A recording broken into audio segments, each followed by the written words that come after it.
My friend, today we're going to talk about octatonic scales. Now, most of us will learn how to play a chromatic scale or a diatonic scale. If we took this from the eyes of, let's say, G, we would have G major, A minor, B minor, C major, D major, E minor, and then F sharp diminished, or you play D7 back to G.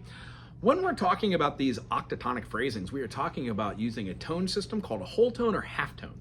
When we play any note, we're playing either a half step or a semitone, or a half step or a whole step, which is a combination of two semitones or minor seconds.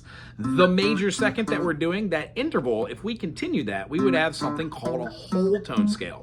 Now, that's a little bit different. That's not what we're talking about today, but what we are talking about is our octatonic scale. Viewed through the eyes of G, we would play a G to a G sharp. Our G sharp would then go to an A sharp.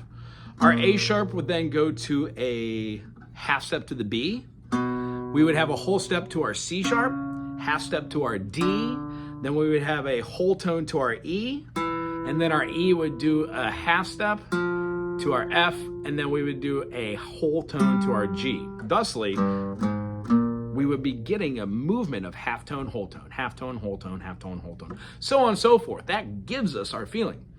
It looks like this if you do it on one string.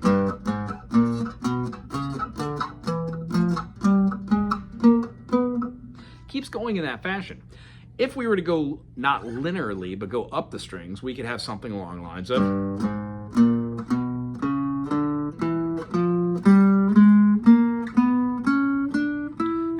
moving that up. Remember, on your B, you would move up 2 spaces because there's a difference between those intervals. We use major second after the G string because of the way the instrument's tuned. We're no longer tuned in fourths like we are with every other string.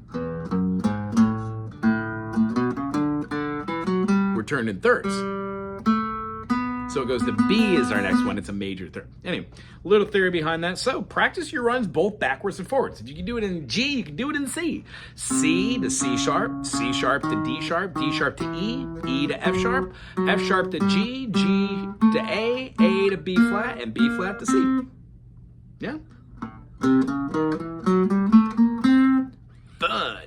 When we try and do these octatonic scales, you could also try and do those the other way around. Rather than doing whole half tone first, do whole tone first. When we do this, it allows us to see all these just switch places. You can do it all the way up, or you can do it down.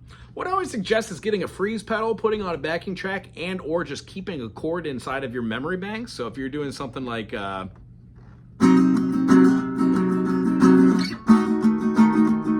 build a little tension.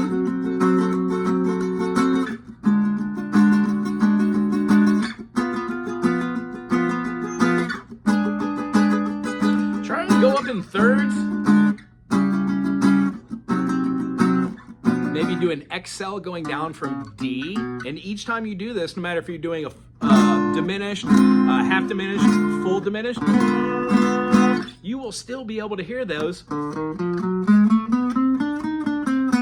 They work quite well over the top of those. So the idea is learning major scales, septatonic, learning octatonic scales, trying to do like altered scales that combine both the diminished whole tone run and what we would call our octatonic is a great way to start seeing altered scales. And then once you get more of a vocabulary by doing those, you absolutely will find yourselves putting them into your own music. So last thing in this video is if you enjoyed, put a thumbs up, maybe put suggestions in the comment section about what you'd like to see, and we'll see you soon. Aloha.